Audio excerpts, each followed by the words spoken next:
Hello बच्चों, नमस्कार। आशा करता हूँ आप सभी घर पर स्वस्थ होंगे। बेटा, लास्ट वीडियो लेक्चर में हमने कुछ न्यूमेरिकल प्रॉब्लम्स और बायो-स्वार्ट्ज़ लॉ की एक एप्लीकेशन हमने पढ़ी थी बेटा। तो ऐसे ही हम इस वीडियो लेक्चर के अंदर पढ़ेंगे एम्पियर सर्क्यूटल लॉ। और एक हमने आपको कल क्वेश्चन दिया था जो आपको सोल्व करना था बेटा। तो आशा है कि लगभग बच्चों ने क्वेश्चन प्रॉब्लम सोल्व कर ली होगी।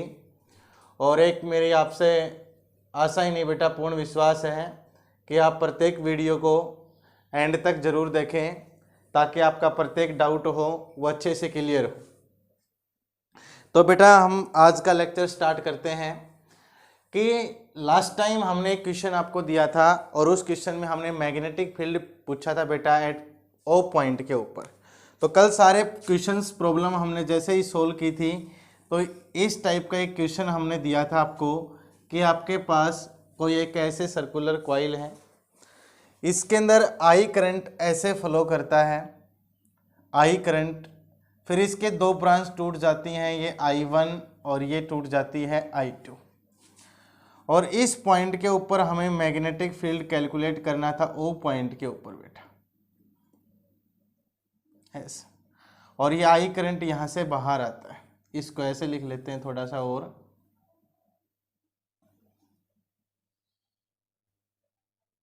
ऐसे आई करंट ये बाहर आता है। तो इसमें I1 और इसमें करंट कितना चला गया, I2 बेटा।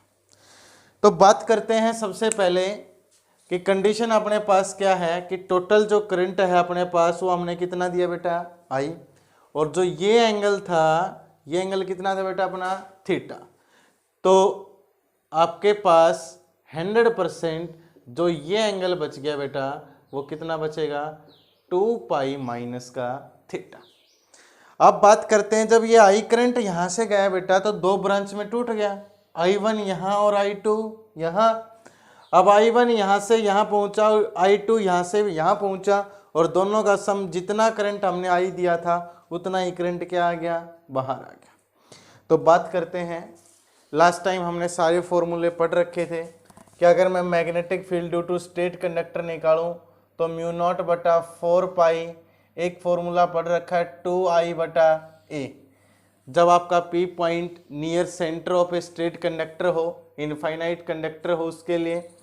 दूसरा सेमी इनफाइनाइट के लिए भी मैंने आपके लिए फॉर्मूला निकलवा रखा है, म्यू नॉट बटा 4 पाई I बटा ए, ये सेमी इनफाइनाइट के लिए मैंने आपको बताया था। और अगर सर्कुलर कॉइल की बात करते हैं बेटा, किसकी बात करते हैं, सर्कुलर कॉइल की, तो यही फॉर्मूला अपने पास क्या निकल के आया था, B is to mu not बटा 4 पाई 2 पाई I बटा ए, ये वैल्यू अपने पास सर्कुलर कॉइल के लिए। अब हमने एक बात देखनी है यहाँ से कि इस टर्म के लिए जब हमें टोटल मैग्नेटिक फील्ड इस ओ पॉइंट के ऊपर निकालना है, और यहाँ एंगल बेटा थीटा है, और ये जो एंगल बच गया ये 2 पाई माइनस का थीटा। तो एक बार तो हम इस सर्कुलर आर्क के लिए निकालेंगे और एक बार इस सर्कुलर आर्क के लिए निकालेंगे, और दोनों का हम क्या कर लेंगे, इसके बाद मैग्नेटिक फील्ड इसका निकाल सकते हैं। इसके डायरेक्शन देखेंगे, दोनों की सेम आई तो टोटल को ऐड कर देंगे, अपोजिट आई तो क्या करेंगे, सब्ट्रैक्ट करेंगे। तो बात करते हैं इस फॉर्मूले के ऊपर। तो मैंने आपको पढ़ाया था कि ये जो फॉर्मूला होता है ये कितने डिग्री एंगल के लिए होता है बेटा, 2 पाई के लिए। कितने के लिए बात करते हैं, 2 पाई के लिए। तो अगर मैं यहाँ से बात करूँ, इसको थोड़ा और छोटा कर लेते हैं, 2 पे क्या हो जाएगा, कैंसिल, और यही फॉर्मूला की दूसरी फॉर्म क्या बनेगी बेटा, म्यू नॉट बटा 2 I डिवाइडेड बाई ए। यही फॉर्मूला इसको इस फॉर्म में लिख सकते हैं। अब हम बात करते हैं सबसे पहले, सपोज दैट इसके कारण मैग्नेटिक फील्ड B1 है और इसके कारण मैग्नेटिक फील्ड कितना है बेटा, B2। तो अगर मैं बात करूं सबसे पहले इस कॉइल के लिए बात करते हैं, इस कॉइल के लिए बात, और रेडियस कितनी है अपने पास, बोले यहाँ से रेडियस काउंट करेंगे तो दोनों की रेडियस क्या है, सेम।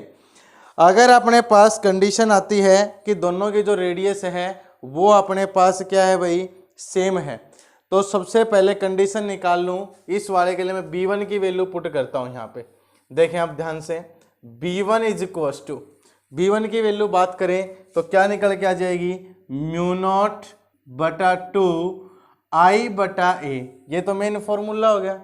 अब ये फॉर्मूला 360 के लिए था, तो मैं यहाँ पे आपको करके दिखाता हूँ।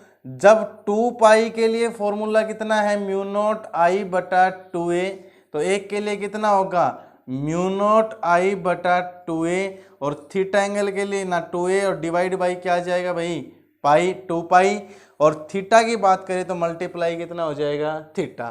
तो B1 की वैल्यू आसानी से निकाल सकता हूँ, म्यू नॉट I बटा 2A और इनटू क्या आ जाएगा बेटा, थीटा, और थीटा का मतलब यहाँ पे अपने पास कितना एंगल है, 2 पाई माइनस थीटा, तो कितना लिखूँ मैं, 2 pi minus theta divide by 2 पाई, कर लेंगे।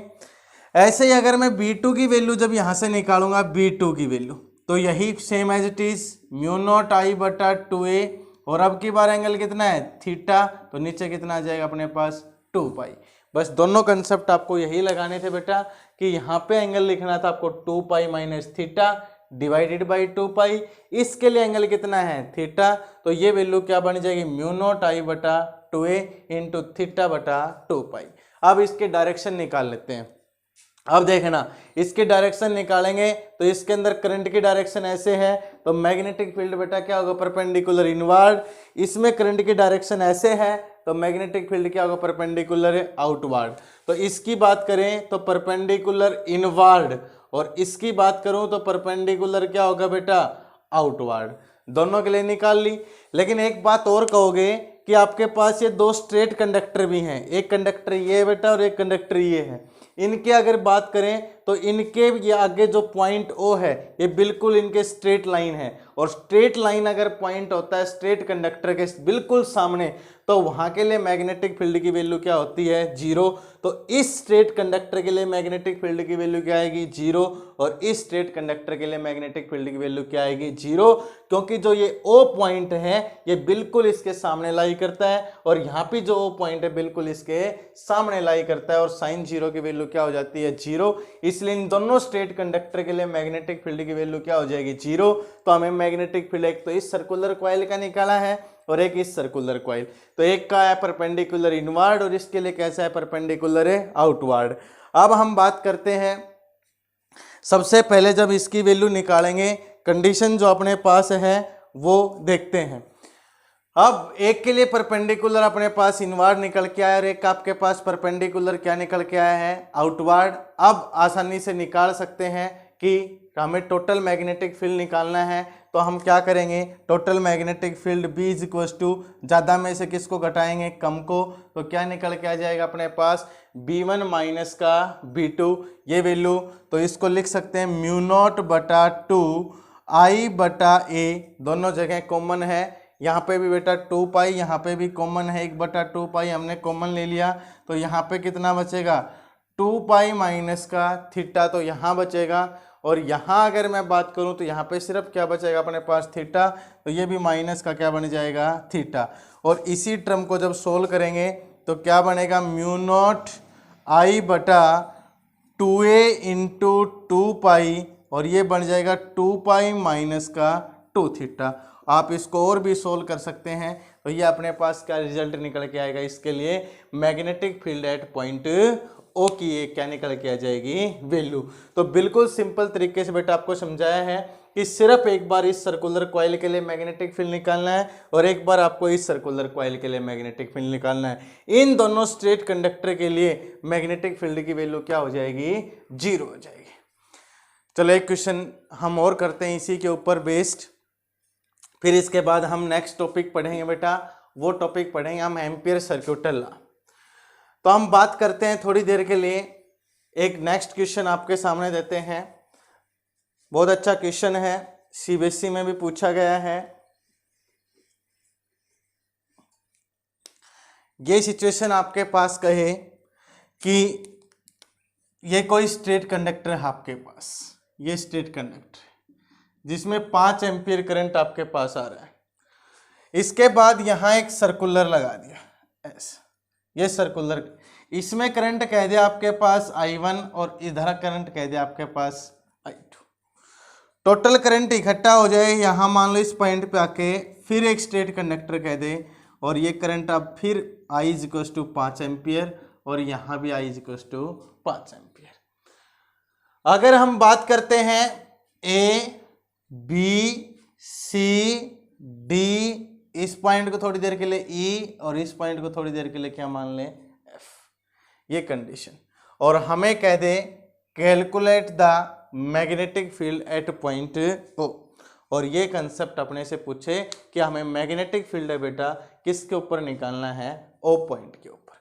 बहुत इंटरेस्टिंग क्वेश्चन है बेटा कि इसके अंदर से जो करंट निकल के आया है वो 5 एम्पियर करंट, फिर दोनों ब्रांच में चला गया, इसमें और इस ब्रांच में, तो I1 और I2 करंट। इसके बाद हम बात करते हैं सबसे पहले ये टोटल करंट यहाँ इकट्ठा हुआ और सारा करंट बाहर की तरफ आ रहा है, तो ये टोटल करंट कितना है, जितना हमने दिया था 5 एम्पियर उतना ही करंट क्या आ रहा है, बाहर। अब यहाँ पे मैं आपको सिखाता हूँ, एक ये स्ट्रेट कंडक्टर इसके लिए निकालोगे, दूसरा ये सेमी सर्कुलर आर्क है ये, तीसरी ये सेमी सर्कुलर आर्क है ये, और चौथा ये स्ट्रेट कंडक्टर है।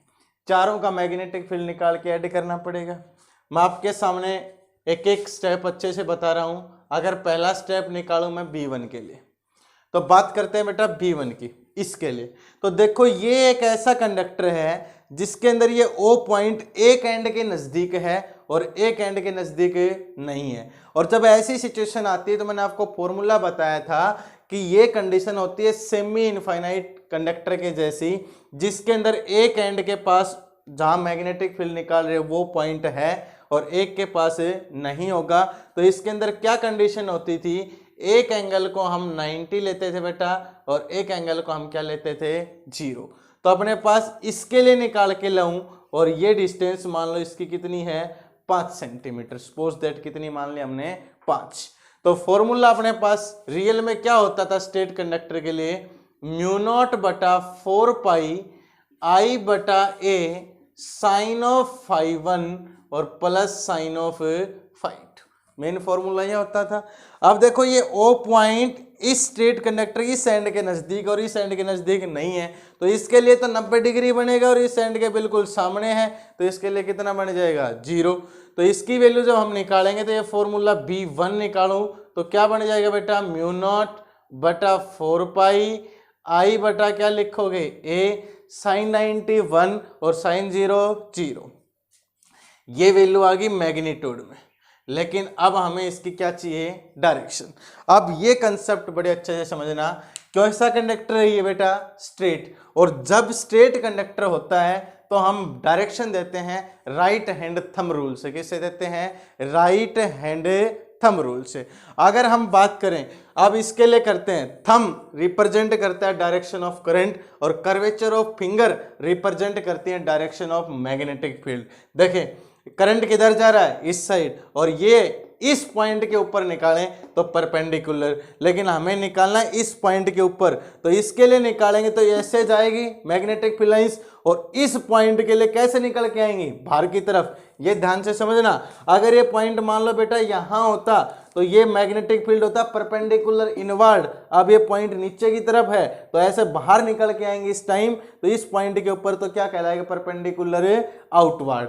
तो यहाँ पे जो डायरेक्शन लिखोगे वो क्या निकल के आ जाएगी बेटा, परपेंडिकुलर आउटवर्ड। तो बस ये स्टेप याद रखना कि यहां निकालते इस पॉइंट के ऊपर इनवर्ड, और जब इधर आएगा ये नीचे की तरफ तो ये क्या बन जाएगा, परपेंडिकुलर आपके पास इनवर्ड, ना सॉरी आउटवर्ड, यहाँ पे परपेंडिकुलर इनवर्ड। दूसरे में बात करते हैं, अब B2 की बारी आती है। B2 आपके पास ये है, पहली बात ये सेमी सर्कुलर आर्क बन गई यहाँ पे। अब इसकी बात करते हैं तो क्या सिचुएशन अपने पास निकल के आएगी, हमें पता है म्यू नॉट बटा 4 पाई 2 पाई I बटा A, और सेमी सर्कुलर है तो कितना कर दे, 1 बटा 2। पहली सिचुएशन तो ये बनी गई अपने पास। अब इस टर्म को सोल्व करेंगे कि सेमी सर्कुलर की मैग्नीट्यूड हमने निकाली, लेकिन करंट किधर है, राइट हैंड रूल लगाएंगे, करंट इस साइड, तो मैग्नेटिक फील्ड क्या होगा, परपेंडिकुलर आउटवर्ड। तो इसके लिए भी बात करेंगे तो क्या जाएगा, परपेंडिकुलर आउटवर्ड। अब निकालते हैं बेटा B3 के लिए, बात करेंगे B3 में देखो रेडियस सेम, सब कुछ सेम रहेगा, लेकिन करंट की डायरेक्शन किस तरफ है, इस साइड, और करंट की डायरेक्शन बेटा ऐसे है, तो मैग्नेटिक फील्ड बोलो क्या होगा, परपेंडिकुलर इनवर्ड। तो इसकी बात करेंगे तो क्या बन जाएगा अपने पास, म्यू नॉट बटा 4 पाई 2 पाई आई बटा ए इंटू 1/2, लेकिन परपेंडिकुलर इनवर्ड। कैसा बनेगा? इनवर्ड। इस पे आ जाओ, B4 की बात करते हैं। अब यहां से किसकी बात कर लें? B4। ये भी कैसा कंडक्टर है? स्ट्रेट, जिसके अंदर ये जो पॉइंट है वो एक एंड के नजदीक और एक एंड के नजदीक नहीं है। यही फॉर्मूला लगेगा आपके सामने, सेम रिजल्ट निकल के आएगा। सेम रिजल्ट आएगा तो इसका मतलब μ0/4 पाई इंटू आई बटा क्या करोगे? ए। डायरेक्शन निकालनी है। बोलो करंट किधर है? इस साइड। तो करंट इधर है, इसी पॉइंट के लिए निकालनी है। तो इस पॉइंट के लिए क्या है? Perpendicular outward. और अगर ये पॉइंट यहां होता तो ये क्या बन जाता? घूम के परपेंडिकुलर इनवर्ड। तो यहां अगर बात करें तो बेटा ये क्या निकल के आ जाएगा? Perpendicular outward. अब देखें, सभी के टोटल मैग्नेटिक फील्ड को ऐड करना हमें। इसके लिए भी निकाल लिया बेटा, इसके लिए भी निकाल लिया, इस पॉइंट के लिए भी निकाल लिया और इसके लिए भी निकाल लिया। सभी के लिए निकाल के टोटल का क्या करना है? ऐड। लेकिन देखो ये आउटवर्ड और ये क्या है? इनवर्ड। और मैग्नीट्यूड दोनों की क्या है? सेम। तो ये दोनों पॉइंट क्या हो जाएंगे? कैंसिल। और टोटल मैग्नेटिक फील्ड जो अपने पास बचेगा वो किन के कारण बचेगा? एक B1 और एक किसके कारण है? B4। तो टोटल जो रिजल्टेंट निकल के आ जाएगा वो क्या निकल के आ जाएगा अपने पास? B1 plus B4। ये दोनों क्या हो जाएंगे बेटा? कैंसिल। और इनको हम अच्छे से निकाल सकते हैं। अब यहाँ से बात करें B1, तो B1 भी अपने पास है μ0/4 पाई इंटू आई बटा ए, ये वैल्यू। और यही सेम वैल्यू इसके लिए है। तो इसको क्या लिख सकता हूँ? 2 μ0/4 पाई आई बटा ए। और 2 μ0/4 पाई की वैल्यू 10 की पावर -7। करंट कितना? 5 एम्पियर। और अपने पास ए मतलब ये डिस्टेंस 5 सेंटीमीटर। तो 5 इंटू 10⁻⁻²। 5 से 5 क्या हो जाएगा? कैंसिल। ये क्या हो जाएगा?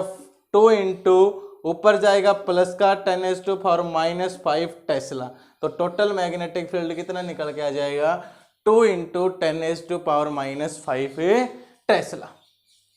बेटा ये आपके पास था। नेक्स्ट क्वेश्चन तो बात करते हैं। तो बेटा नेक्स्ट क्वेश्चन अगर ऐसा ही हम बात करें तो एक क्वेश्चन आपके लिए और बताते हैं। नेक्स्ट क्वेश्चन आपके पास ऐसा CBSE में आया हुआ ओल्ड क्वेश्चन है। ये कोई स्ट्रेट कंडक्टर है आपके पास और सेमी इनफाइनाइट कंडक्टर, तो एक एंड इन्फिनिटी, एक काउंटेबल इस तरीके से और ऐसे ये कंडक्टर आपको दिया हुआ है। इस फॉर्म के अंदर आपको ये डायग्राम गिवन है। ऐसे बेटा इसके अंदर करंट फ्लो कर रहा है आई, इसमें करंट यहाँ पे आई और ये करंट क्या हो गया? यहाँ पे आई। और ये पॉइंट हमने माना O, तो ये डिस्टेंस यहाँ से भी A है, ये डिस्टेंस यहाँ से भी A है और ऊपर से भी क्या है? A। कैलकुलेट द, आपसे कहेगा find value of magnetic field at point O। हमें मैग्नेटिक फील्ड की वैल्यू निकालने बेटा O पॉइंट के ऊपर। कुछ नहीं करना, बिल्कुल सिंपल सा। अब आपको बहुत बार फॉर्मूले हमने प्रूफ करके दिखा दिए हैं। ये वही कंडक्टर जिसके एक एंड के नज़दीक पॉइंट लाई कर रहा है, एक के नज़दीक नहीं है, तो डायरेक्ट फॉर्मूला एक ये सेगमेंट बनेगा, एक ये बनेगा और एक ये बनेगा। 3 केस बनेंगे। इसके लिए अगर मैं निकालूं तो भाई B1 μ0/4 पाई आई बटा ए, एक एंगल 90 और एक एंगल क्या हो गया? 0। तो यही फॉर्मूला निकल के आ जाएगा बेटा, μ0/4 पाई इंटू आई बटा ए, क्योंकि साइन 91 और साइन 0 0, क्योंकि सेमी इनफाइनाइट कंडक्टर है और इसकी कंडीशन यही होती है। अब दूसरे और इसके लिए डायरेक्शन निकालेंगे तो देखते हैं डायरेक्शन इसके अंदर। ये आपके पास करंट किधर है? ऊपर की तरफ, पॉइंट भी इधर ही अपना, तो परपेंडिकुलर इनवर्ड। तो इसके साथ लिख सकते हैं बेटा परपेंडिकुलर इनवर्ड। दूसरे केस की बात करते हैं तो दूसरा अपने पास ये निकल के आता है। और इस केस की अगर बात करते हैं B2, तो B2 देखो क्या है? Semi circular. और सर्कुलर की बात करें तो μ0/4 पाई 2 पाई आई बटा ए, और सेमी के लिए बात करें तो 1/2। ये सिचुएशन आएगी। अगर हम बात करते हैं इसके अंदर करंट की डायरेक्शन ऐसे है तो मैग्नेटिक फील्ड क्या होगा? Perpendicular inward. अब इसके लिए भी परपेंडिकुलर क्या होगा, इनवर्ड। दो केस आ गए। सेम केस किसके लिए करेंगे, B3। B3 की अगर बात करते हैं तो देखो कि इसके बिल्कुल सामने लाई कर रहा है कौन है, O पॉइंट, ठीक है, इनके बिल्कुल सामने लाई कर रहा है और बिल्कुल सामने लाई करता है तो B3 की वैल्यू क्या बन जाएगी, 0। क्या निकल के आया, एक B1 और एक क्या निकल के आया, B2, दोनों की डायरेक्शन सेम है तो टोटल मैग्नेटिक फील्ड क्या निकल के आ जाएगा, B1 प्लस B2। तो हम O पॉइंट के ऊपर आसानी से बेटा क्या निकाल सकते हैं, मैग्नेटिक फील्ड निकाल सकते हैं। ये थे बेटा आपके पास बाय-शॉर्ट्स लॉ की एप्लीकेशन और इनके ऊपर बेस्ड मोस्ट इंपॉर्टेंट न्यूमेरिकल जो आपको करवाए हैं प्रत्येक टाइप के। अब हम आते हैं अपने मेन टॉपिक के ऊपर जो आपके पास है एम्पियर सर्क्यूटल लॉ। देखते हैं।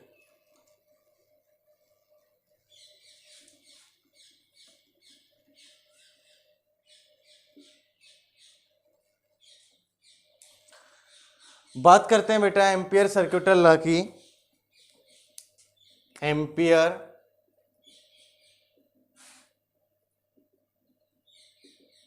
सर्क्यूटल लॉ, सबसे पहले एम्पियर सर्क्यूटल लॉ ने क्या कहा था वो देखें, according to this law line integral of magnetic field over a close loop is equal to mu naught times the total current passing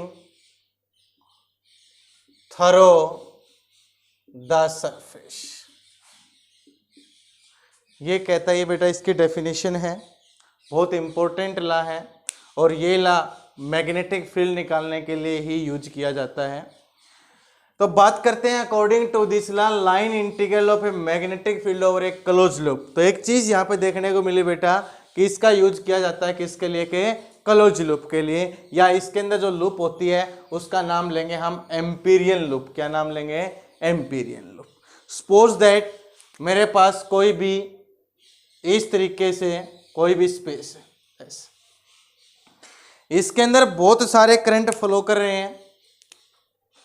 ये करंट है मान लो I1, ये करंट है मान लो I2, ऐसे करंट है मान लो I3, ऐसे करंट है मान लो I4, ये बाहर करंट है मान लो I5 और इधर करंट है मान लो I6। ऐसे करंट है इनसाइड और आउटसाइड। और एक क्लोज लूप के लिए बात करते हैं, बहुत इंपॉर्टेंट लॉ है और इसकी मेन जो फॉर्मूला होता है वो ये लिखते हैं, B dot DL is equal to mu not into I. मेन इसको रिप्रेजेंट किया जाता है, उसको इस फॉर्म से रिप्रेजेंट करते हैं। तो सबसे पहले अगर हम बात करते हैं, सबसे पहले तो इसके डेफिनेशन के अकॉर्डिंग, तो इस लॉ के अंदर कहा है कि अकॉर्डिंग टू दिस लॉ, इस लॉ के अनुसार line integral of magnetic field over a close loop.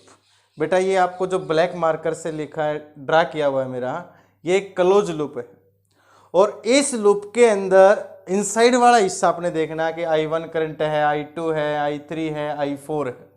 एक I1 की डायरेक्शन अपवर्ड है, I2 की डायरेक्शन अपवर्ड है, I3 की डायरेक्शन डाउनवर्ड है, I4 की डायरेक्शन अपवर्ड है। तो इस क्लोज लूप का जो टोटल मैग्नेटिक फील्ड होगा स्मॉल स्मॉल इंस्टॉलमेंट में निकालेंगे। तो क्लोज इंटीग्रेशन इसलिए लगाना है कि टोटल मैग्नेटिक फील्ड इस पूरी की पूरी लूप का total magnetic field B dot DL small small, एक बार इस टुकड़े का, फिर इस टुकड़े का, फिर इस टुकड़े का, फिर इस टुकड़े का, तो क्या निकालेंगे हम, total magnetic field over a close loop. Total loop का magnetic field is equal to, वो बराबर होगा म्यू नॉट टाइम्स, तो म्यू नॉट क्या होता था, magnetic permeability, the total current passing through the surface. इस क्लोज सरफेस से टोटल कितना करंट पास हो रहा है, तो टोटल है I1 plus I2 plus I3 plus I4, लेकिन I3 की डायरेक्शन क्या है, अपोजिट, तो इसको किस से रिप्रेजेंट करेंगे, माइनस से। तो सपोज दैट फॉर एग्जांपल मैं बात करूं तो इसको किस फॉर्म में लिख सकता हूं मैं, close integration B vector dot DL vector mu naught I1 plus I2 minus I3 और प्लस क्या लिखूंगा, I4। तो इसका मतलब ये क्या हो गया, algebraic sum of A current. तो कहने का मतलब क्या हुआ बेटा कि इस क्लोज लूप में जितना करंट होगा, इस क्लोज लूप में जितना करंट होगा उसको मल्टीप्लाई कर दें किससे, मैग्नेटिक परमेबिलिटी से, तो इस टोटल क्लोज लूप का क्या निकल के आ जाएगा, मैग्नेटिक फील्ड। और ये है आपके पास कौन सा ला, एम्पियर सर्क्यूटल ला। तो एम्पियर सर्क्यूटल ला ने कहा है कि magnetic field, line integral of magnetic field, total magnetic field over a close loop, किसकी बात करेंगे, क्लोज लूप के लिए, तो is equal to mu naught times the total current passing through the surface. इस सरफेस से देखो टोटल कितना करंट पास हो रहा है, उसके ऊपर डिपेंड करता है टोटल मैग्नेटिक फील्ड। और ये रिजल्ट है इसका कि क्लोज इंटीग्रेशन, क्योंकि हमें इसका टोटल का इंटीग्रेशन निकालना है, इसलिए इसको क्या लिखा जाता है, क्लोज इंटीग्रेशन। क्लोज लूप है तो ये सिंबल लगाया है क्लोज इंटीग्रेशन का, बी डॉट डीएल इंटू क्या लिखेंगे, is equal to mu not into क्या आ जाएगा, आई। और ये आपके पास होता है कौन सा, एम्पियर सर्क्यूटल लॉ। तो बात करते हैं बेटा कि एम्पियर सर्क्यूटल लॉ भी यूज किया जाता है to find the value of magnetic field of a close loop. किसके लिए निकाला जाता है, क्लोज लूप के लिए। इसकी कुछ कंडीशन होती हैं कि सबसे बढ़िया रिजल्ट कब देता है, कि सबसे बढ़िया रिजल्ट आपके पास जब निकल के आता है, जैसे आपके पास कोई क्लोज लूप ये है, ठीक है, इसमें से हमने क्या किया, इसका मैग्नेटिक फील्ड मान लो ये डीएल वेक्टर हमने यहाँ पे काटा, डीएल वेक्टर, और इसी के टेंजेंट एक हमने टेंजेंशियल कंपोनेंट ना, सॉरी, इसी के टेंजेंट हमने magnetic field B vector, tangent डाला, तो स्मॉल एलिमेंट डीएल वेक्टर और आपके पास डायरेक्शन ऑफ मैग्नेटिक फील्ड, दोनों की डायरेक्शन क्या है, सेम। तो देखो बी डॉट डीएल, तो डॉट प्रोडक्ट हटाओगे तो क्या बन जाएगा, कोस थीटा, और कोस जीरो क्या हो जाएगा, 1। तो 100% किसके बराबर आएगा, म्यू नॉट इंटू आई।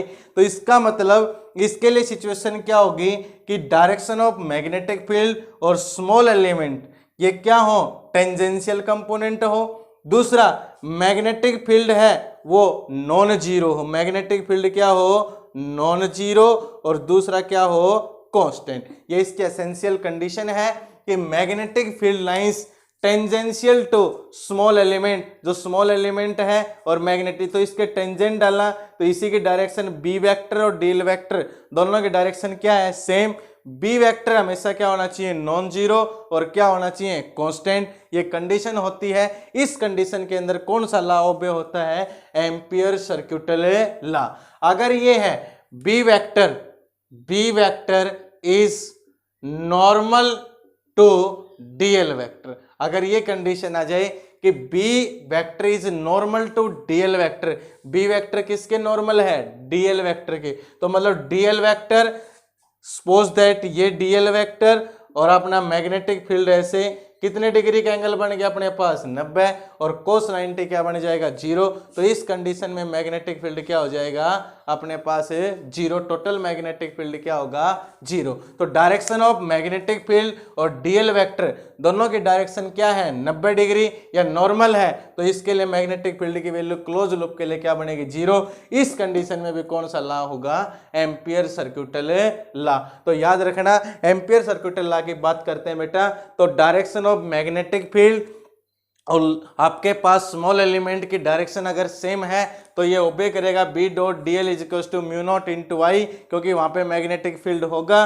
और वो कंडीशन होगी जब बी क्या होगा, नॉन जीरो और कांस्टेंट वैल्यू। अगर मैग्नेटिक फील्ड की direction perpendicular to DL vector के क्या होगी, परपेंडिकुलर, तो मैग्नेटिक फील्ड की क्या होगी वैल्यू, 0। तो ये दोनों इसकी कंडीशन होती हैं कौन से लॉ की, एम्पियर सर्क्यूटल लॉ। तो एक बार दोबारा देख लें कि इस क्लोज लूप के अंदर जितना भी टोटल करंट होगा वो करंट डिपेंड करता है कि क्या बताने के लिए, इसके मैग्नेटिक फील्ड की। ये कहता है क्लोज लूप का जो टोटल मैग्नेटिक फील्ड होगा वो बराबर होगा mu naught times the total current passing through the close surface, इस सरफेस से जो टोटल करंट पास होता है वो उसके ऊपर डिपेंड करता है। तो याद रखना बेटा, इसकी सिचुएशन जो है वो है B vector dot DL vector is equal to mu not into I. ये वैल्यू आपके पास निकल के आएगी। और दो ये इसकी कंडीशन है, अगर बी वेक्टर और डीएल वेक्टर की direction same, B is non zero और कांस्टेंट। दूसरे में बात करते हैं बी इज नॉर्मल और डीएल वेक्टर, तो बी की वैल्यू क्या बन जाएगी, जीरो। इसकी तीसरी में ये भी लिखते हैं कि बी इज वेनिसिस, इसका मतलब भी यही होता है मैग्नेटिक फील्ड जीरो, और मैग्नेटिक फील्ड जीरो का मतलब बी वेक्टर डीएल वेक्टर आपस में क्या हो, परपेंडिकुलर, क्या हो आपके पास परपेंडिकुलर, तब जीरो हो सकता है, या आई की वैल्यू क्या हो, जीरो, तब मैग्नेटिक फील्ड क्या हो सकता है, जीरो। अब हम इसका करते हैं प्रूफ बेटा कि हमें मैग्नेटिक फील्ड जो हमने निकाला इस क्लोज लूप के लिए, तो इसकी वैल्यू प्रूफ करते हैं B dot D L is equal to mu not into I, proof of Ampere circuital law. तो देखते हैं बेटा proof of Ampere circuital law किस तरीके से हम इसको डिराइव करेंगे, ध्यान से देखें बेटा।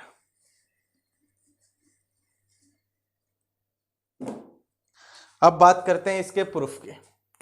तो देखें proof of Ampere circuital law, Ampere circuital law के प्रूफ की बात करते हैं। Suppose that let us consider a conductor I be the current flowing through the conductor. हमने एक कंडक्टर लिया जिसके अंदर से क्या फ्लो करता है, आई करंट फ्लो करता है। इसके चारों तरफ मैग्नेटिक फील्ड लाइंस आएंगी, वो इस तरीके से मैग्नेटिक फील्ड लाइंस आएंगी, ये हमें पता है, क्योंकि स्ट्रेट कंडक्टर के लिए जो मैग्नेटिक फील्ड लाइंस होती हैं वो क्या होती हैं, सर्कुलर मैग्नेटिक फील्ड लाइंस। कैसी होती है बेटा, सर्कुलर मैग्नेटिक फील्ड लाइंस। तो ये बात करते हैं हम, ये एक एम्पीरियन लूप मान लेते हैं, जो अंदर वाली लूप है इसको सपोज दैट एम्पीरियन लूप मान लिया हमने, क्योंकि ये लॉ किसके लिए यूज करते हैं हम, क्लोज लूप, तो इसको हम लिख लेते हैं एम्पीरियन लूप। किस नाम से लिख लेते हैं, एम्पीरियन लूप। इसमें जब आई करंट है और ये अपने पास एक क्लोज लूप है, इस लूप के अंदर कितना करंट जा रहा है, आई करंट जा रहा है, और इसके लिए हम बात करें तो अपने पास एम्पियर सर्क्यूटल लॉ क्या कहता है, B dot D L is equal to mu not into I. ये हमें प्रूफ करना है। देखें ये स्ट्रेट कंडक्टर है और ये सपोज दैट अपना कोई पी पॉइंट है, जहां ये डिस्टेंस थोड़ी देर के लिए हम क्या मान लें, इस डिस्टेंस को हम आर मान लेते हैं। कितनी मान लेते हैं, आर। इस क्लोज लूप की जो रेडियस है वो क्या है, आर, और इस पी पॉइंट के ऊपर जो मैग्नेटिक फील्ड है इस स्ट्रेट कंडक्टर के लिए, तो वो वैल्यू हम निकाल सकते हैं बाय यूजिंग बायो-सावर्ट्स लॉ, क्योंकि हमने पढ़ रखा है कि ये स्ट्रेट कंडक्टर है और इस पी पॉइंट के ऊपर हम आसानी से क्या निकाल सकते हैं, मैग्नेटिक फील्ड, और ये पी पॉइंट इसके सेंटर के नज़दीक है, इसलिए φ1 की वैल्यू भी 90 और φ2 की वैल्यू भी क्या आएगी, 90। और वी नो दैट इस इक्वेशन का हमें पता है स्ट्रेट कंडक्टर के लिए magnetic field due to straight conductor mu not बटा 4 पाई 2i बटा ए। बोलो ये वैल्यू हम पढ़ चुके बायो-सावर्ट्स लॉ में कि magnetic field is equal to mu not बटा 4 पाई 2i बटा ए, क्योंकि पी पॉइंट लाई करता है centre of circular coil, centre of straight conductor के नजदीक, इसलिए दोनों वैल्यू 90 होंगी, φ1 और φ2, जिसके कारण क्या आ जाएगा 2i बटा ए। अब देखना हम बात करते हैं इस क्लोज लूप के लिए। तो क्लोज लूप के लिए बात करते हैं तो मैंने दो चीज बताई हैं आपको एम्पियर सर्क्यूटल लॉ के लिए, या तो B vector perpendicular to DL vector तो मैग्नेटिक फील्ड क्या होगा, जीरो, या बी वेक्टर और डीएल वेक्टर की डायरेक्शन क्या हो, सेम टेंजेंशियल कंपोनेंट, तो वहां पे मैग्नेटिक फील्ड निकाल सकते हो। तो सपोज दैट ये मैग्नेटिक फील्ड आपके पास स्मॉल एलिमेंट आपने काटा डीएल वेक्टर और ये टेंजेंट, तो ये क्या निकाला आपने, बी वेक्टर। बी वेक्टर और डीएल वेक्टर दोनों की डायरेक्शन क्या है, सेम। डॉट प्रोडक्ट हटा के क्या कर लेंगे हम, डॉट प्रोडक्ट हटाएंगे तो कोस थीटा, तो इसी टर्म को क्या लिख सकते हैं, बी डीएल, डॉट प्रोडक्ट हटा दिया कोस 0, ये वैल्यू निकल के आ जाएगी अपने पास।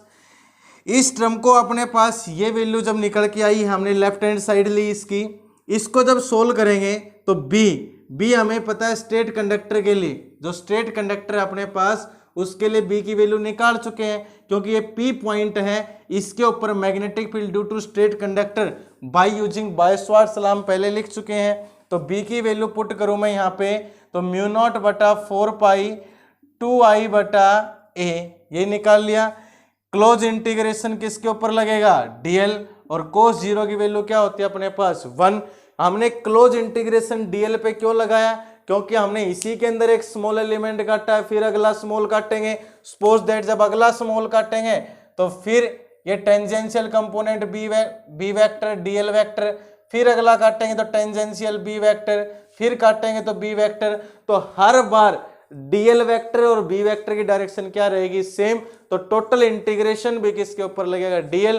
तो डीएल डीएल जब आप टोटल ऐड करोगे तो ये क्या बन जाएगी, टोटल एक एम्पीरियन लूप, टोटल एक क्लोज लूप आपके पास आएगी। और इसका जब आप इंटीग्रेशन करेंगे यहाँ पे, तो म्यू नॉट बटा 4 पाई 2i बटा a, और dl का मैंने कल इंटीग्रेशन आपको बताया था बेटा कि dl या तो टोटल लेंथ l लिखेंगे या इसकी टोटल सरकमफ्रेंस के बराबर लिखेंगे। तो इसकी रेडियस अपने पास, सपोज दैट हम इस रेडियस को चेंज कर लेते हैं, a मान लेते हैं, तो क्या लिखेंगे 2 पाई a, और a से a क्या हो जाएगा कैंसिल, 2 और 2 मल्टीप्लाई करेंगे कितना आ जाएगा 4, 4 से 4 क्या हो जाए कैंसिल, पाई से पाई क्या हो जाए कैंसिल। देखो हमने क्या लिया था, बी डॉट डीएल का प्रोडक्ट लिया था, मतलब लेफ्ट हैंड साइड ये लिखी थी हमने B dot DL, dot product हटा के हमने कोस थीटा लगाया था, और close integration B dot DL बोलो किसके बराबर प्रूफ करके दिखाया हमने, is equal to mu not into I. तो इसका मतलब